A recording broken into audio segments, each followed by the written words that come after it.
Part 1. The Power to Begin. The Call to Adventure. The vital step in finding your power can be summarized by the following word: hearing within yourself the call to adventure and choosing to answer it. We will look at what this means, how to do it, and also how such inner calls to action can get blocked. The place to start, though, is within an insight into the nature of human energy. How to energize yourself. In traditional Chinese medicine, the concept of qi doesn't just refer to energy but to an energy that also has direction.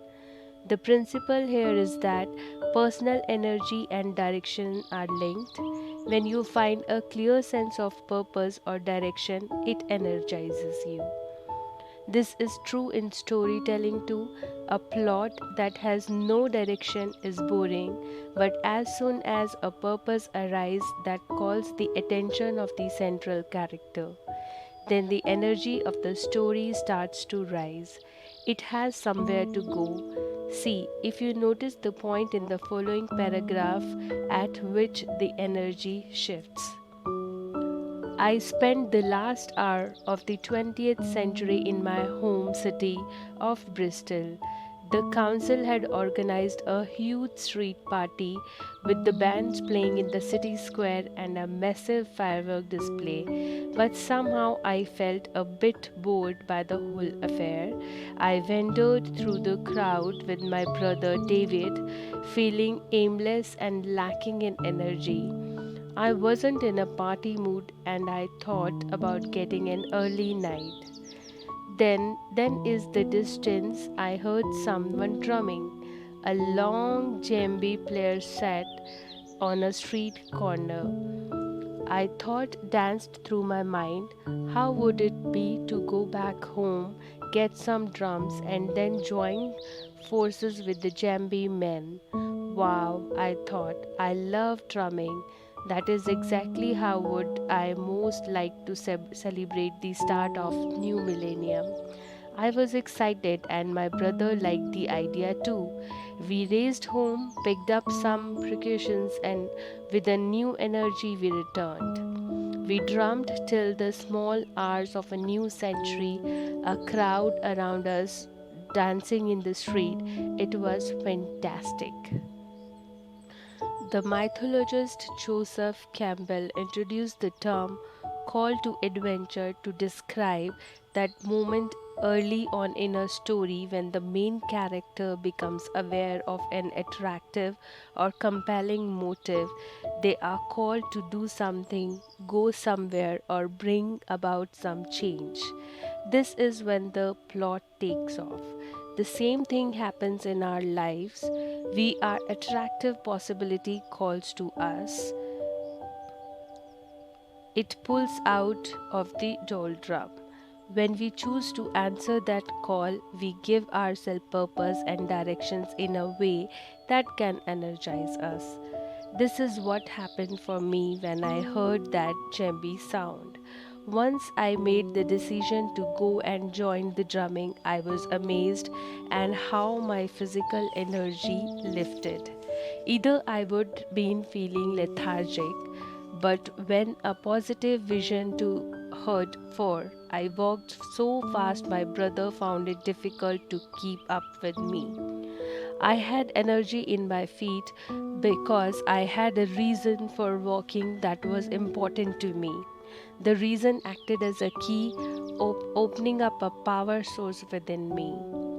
Calls to adventure are usually triggered by an external event where something happens that stimulates the desire or demand for a particular course of action. Here are some examples. After a conversation with a friend, Susie realizes she wants to change her career. Being inspired by a great concert, Lizzie decided to take up a musical instrument. Reading a book about a prisoner who escapes, Simon considers how he might escape from a situation he feels trapped in. With the call, we become alerted to the pull in a particular direction. What tugs at us might be the attractiveness of a new possibility or an existing motivation reinforced by recent events. By recognizing how such opening of interest are prompted, we can develop ways of stimulating on enthusiasm. Rather than waiting for those occasion inspiring moments, we can learn to trigger motivational boosts ourselves. First, through it helps to have some understanding of the basic human motivation. Understanding motivation. In order to move towards any goal, two things are needed: having the will and finding the way. Will is about motivation, and way is about ability. These two influence each the other. For example, discovering a better way of doing something can boost your enthusiasm for doing it. But you are unlikely to look for a better way unless you have the will to do this. So, how do you develop the will to begin finding the way? The secret of motivation is having good reason behind what you do. The more compelling your motives, the stronger your motivation is likely to be.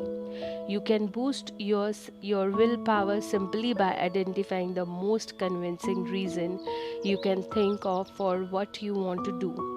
It is easier to feel the enthusiasm that comes from having your heart in what you do when you are clear why you are doing it. If you cannot find good reason, then you need to create some, or question whether you really want to continue what you're doing. Motivation grinds to a halt when there are also convincing reasons for not doing something. Being stuck between competing agendas, energy, and makes it difficult to move forward. But this is something that can be worked with.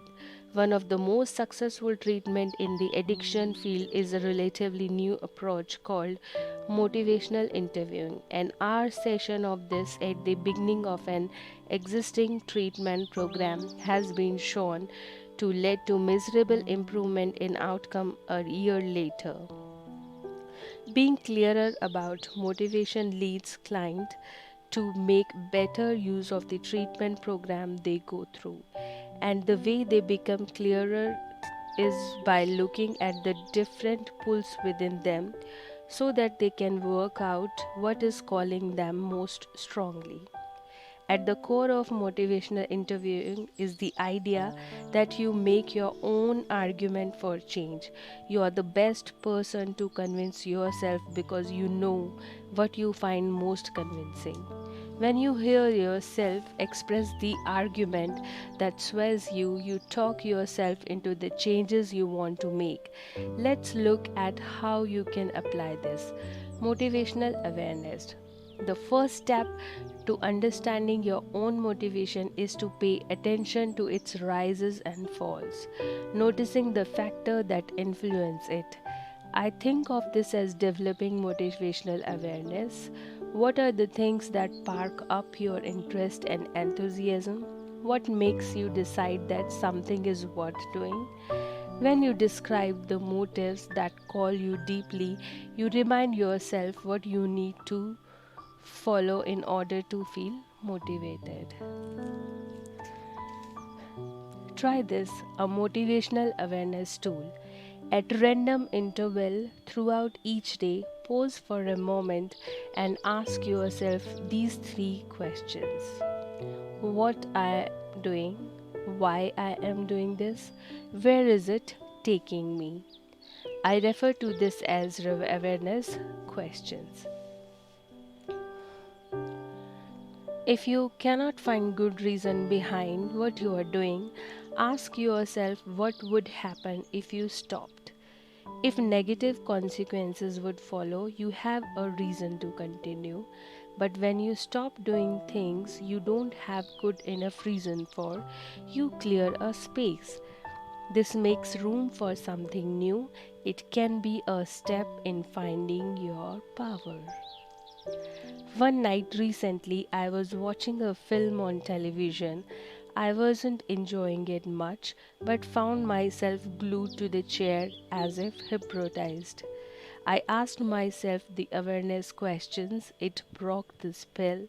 Sometimes I enjoy watching television, but this wasn't one of those times. So I did not had a good reason to continue watching.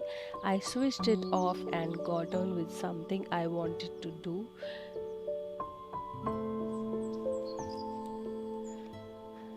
Asking yourself what you really want. When you ask yourself what you really want, you immediately bring into focus something that motivates you. The word really encourages you to go beneath the surface and touch the area that matters to you most. These deeper motivations may be different from what you might seem to want on the surface. One of the people I interviewed told me about a dream he had that illustrates this. Dave's dream. Dave dreamt that he had died. He was called in to see God, who sat on a red leather armchair smoking a cigar and sipping port. God invited Dave to sit down next to him and asked, "How was that then?" Dave reflected on how his life had been and replied, "Very nice, thank you." Then he paused, frowned to himself, and added, "Only I didn't get to do what I really wanted to do." God looked at Dave with a friendly, gentle smile and asked, why was that then?" At the time of the dream, Dave appeared to be very successful, earning good money, recently having been promoted in his job, only he was not doing what he really wanted to do. Dave's passion was for art and the process of making things, but he was so busy with his job that he didn't have time for this.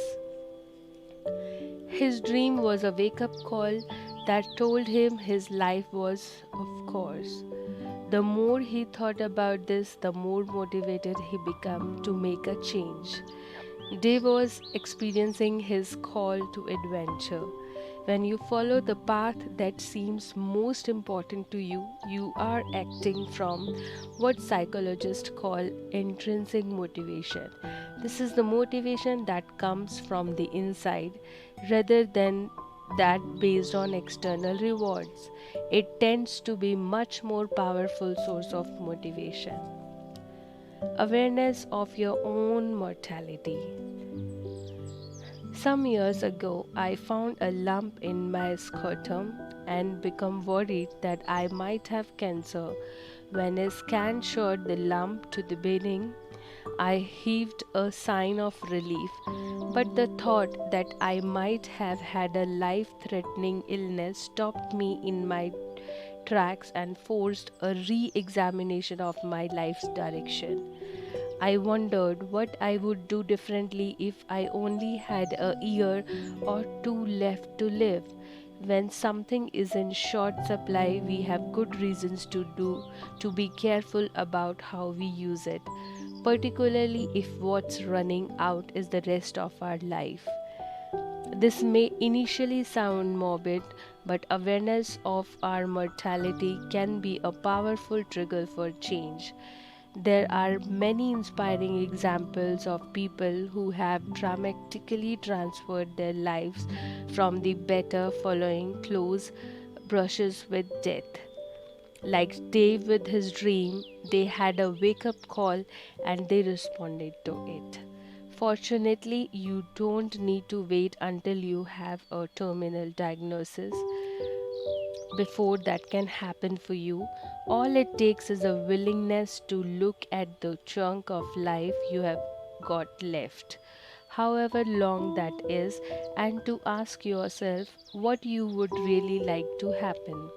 This question invites you to describe your vision of how you would like your life to be. When you have a positive vision to head for, this becomes your call to adventure. It gives you reason for getting out of the bed in the morning with enthusiasm rather than reluctance. Reminding yourself of my mortality encourages me to cut through to the things that matters most. If I only had a year to live, then a plenty of things that I would not want to waste my time doing. So why do them now? There are also things that I really do want to do before I die. So why not start them now? When I take the steps that are important to me, I reduce the risk that one day I will look back on my life with regret. It prompts me to head out of the things my heart is in most. It also gives me a very good reason to develop my personal power. But what do you do if you are not sure what you want? Taking steps to become clearer. If you don't have a clear positive vision to head for, the first question to ask yourself is whether you would like one. If you would, then this becomes your call. As the goal, we are aiming for it greater clarity about what you want. Sometimes our life purpose is revealed to us a little at a time, so that when we see is just the next bit of it. It may only be much later when we look back on our lives as a whole that the many parts fit together to create a clearer picture of what it has all been about. A saying I find helpful is rather than looking for the purpose of life, look for a life with purpose. Each positive vision, even if it is only for the next few hours, give your life at that moment a purpose and direction to head in. If you are not sure what you want, another approach is to ask yourself whether there is anything you don't want. For example, are there unwelcome possibilities or realities you would like to move away from? Vision and concern are both powerful motivators. One being a recognition of what attracts you, the other identifies what you want to distance yourself from. Some people are motivated more by the pulling of towards reason, other by the push of away from the reason. You can find out what motivates you most strongly by asking the awareness questions we already read. When you are doing something you feel particularly engaged in, when you ask where this is taking you, do you describe what you are moving towards or away from? By noticing what sort of motivation triggers most powerfully inspire you, you can build up a working knowledge of what strengthens your will. When you make a decision that you want to become clearer about your purpose, you start a process of curiosity and discovery. You pay attention to your reactions, noticing when things register highly on your inner Richter scale of importance. You are following the trail of inspiring purpose. One of the clues that you could be on the right track is when you find something you don't want to look at. Inspirational dissatisfaction.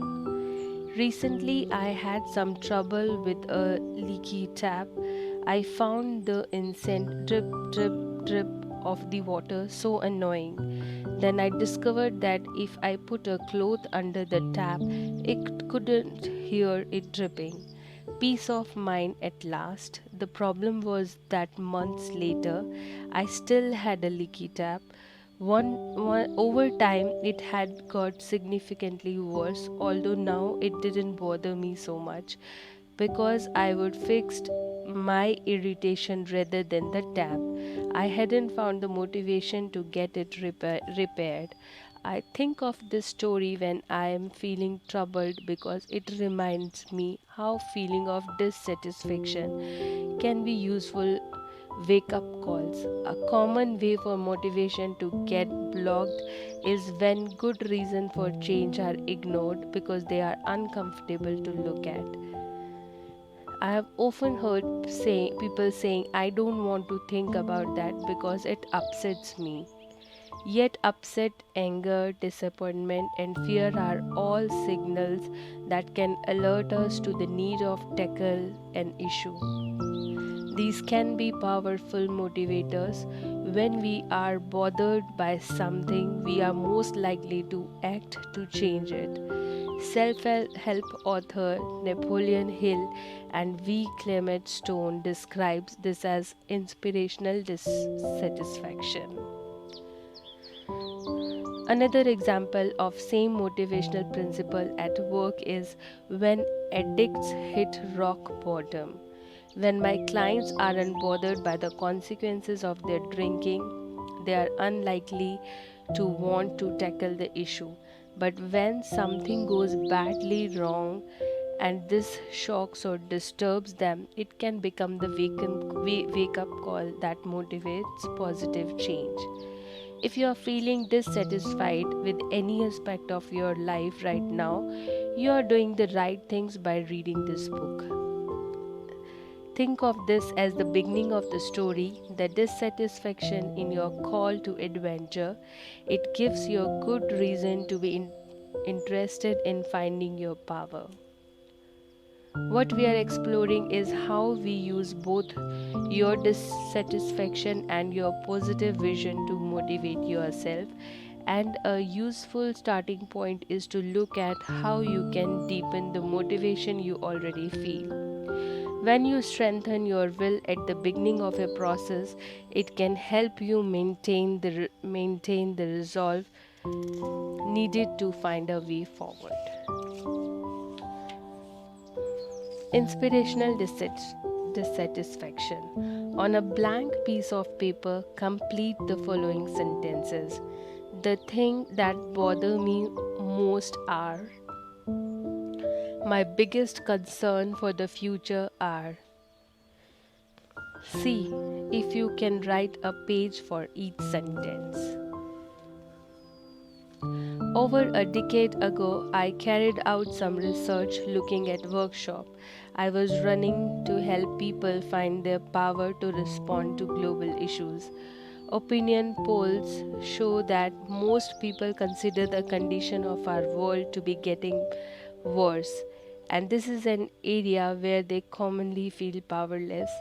Yet, simple exercise like the one above, when carried out as a listening exercise in pair, gave people an opportunity to express their concern in a way that deepened their motivation. A year later, in a follow-up study, over 90% of respondents reported that the workshop had strengthened their feeling that they could make a difference in the world.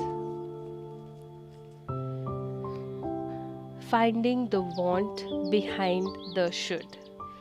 Feelings of concern play an important role in prompting us to look at and address challenging areas, but they may not be enough to help and sustain enthusiasm for what we do.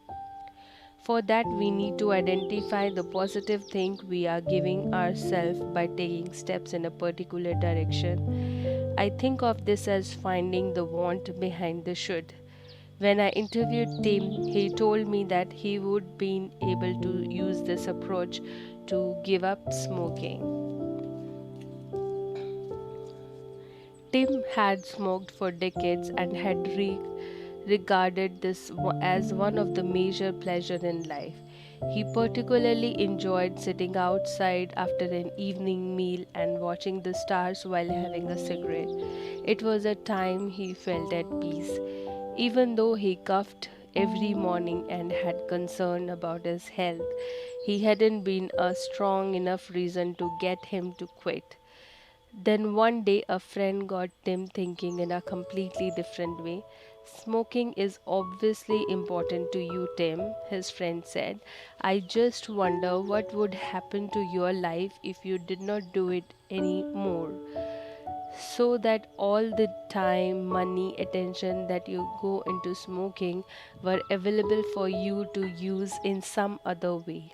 As Tim added up in his mind all that went into supporting his smoking habits, he could see that it was a big drain of his resources. There were things he really wanted to do in his life, and he began to recognize that smoking was holding him back. In the past, he would always thought of giving up as something that he should do, but that involved having a pleasurable activity taken away from him. Now he saw it differently. Smoking was taking away the resources he needed to move towards his dream. Tim was excited by the vision of what might be possible if he liberated himself from tobacco addiction, and this gives him the willpower he needed to stop. Tim's story is a good example of how finding a better or more convincing reason can make the process of positive change easier. Tim was particularly motivated by moving towards reason, so his health concerns were not nearly as compelling as his dream for the future. Each time he felt tempted to smoke, he would say to himself, I just wonder what will happen to my life if I don't.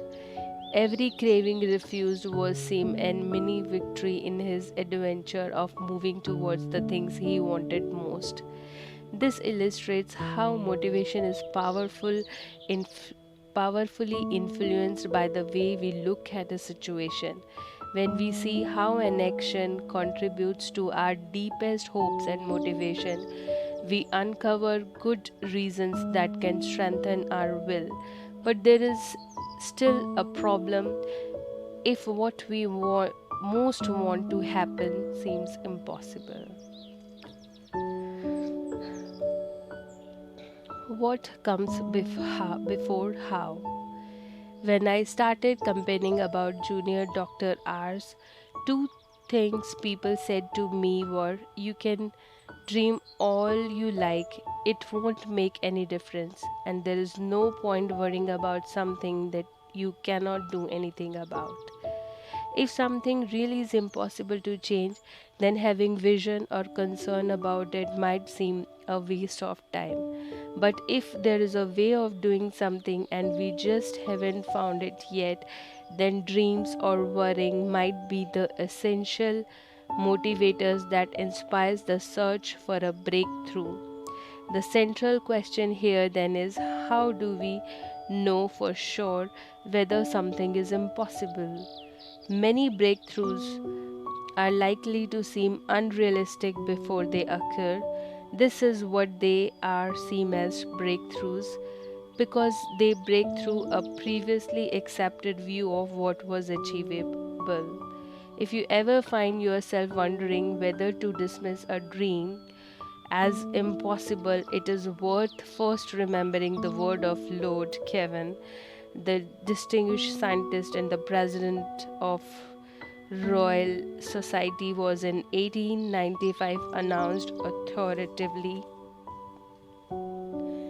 Heavier than air flying machines are impossible. When Thomas Edison invented the electric light bulb, he knew what he wanted to do, but he didn't know how to do it.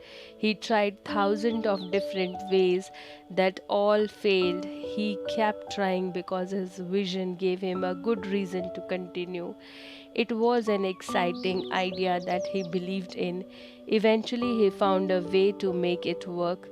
This example illustrates an important principle of creativity. What comes before how?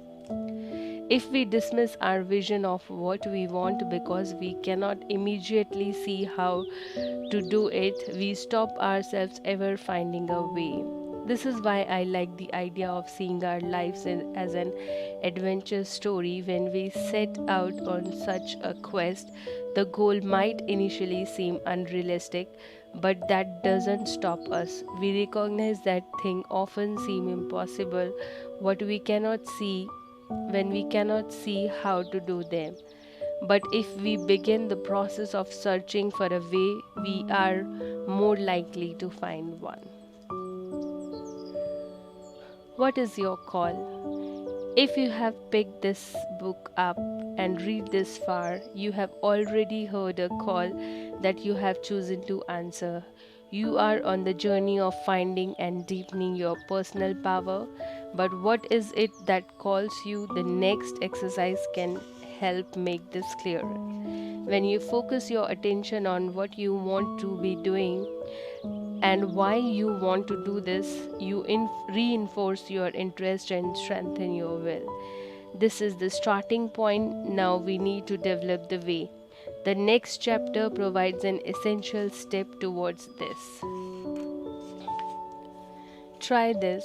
What is your call to adventure? If this book could help you do one thing, what would it be? Why is that important to you? Repeat the process as many times as you like, each time asking, if there was one other thing, what would it be?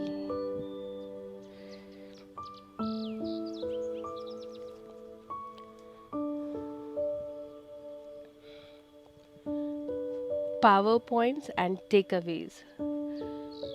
1. Calls to adventure are motivational impulses. You feel an inner call to do something, go somewhere, or bring about some change. Choosing to answer these calls gives your life purpose and direction in a way that can energize you. This is the starting point of finding your power. 2. Rather than waiting passively for those occasions inspiring moment, you can learn to trigger motivational boost yourself. Here are 7 ways of doing this. 1. Motivational awareness. When you name the motives that deeply calls you, you remind yourself of what you need to follow in order to feel motivated. Ask yourself what you really want. The word really encourages you to go beneath the surface and touch the areas that matters to you most. Awareness of your own mortality. If there is something you really want to do, reminding yourself you have limited time left can prompt you to get on and do it. Take steps to become clearer.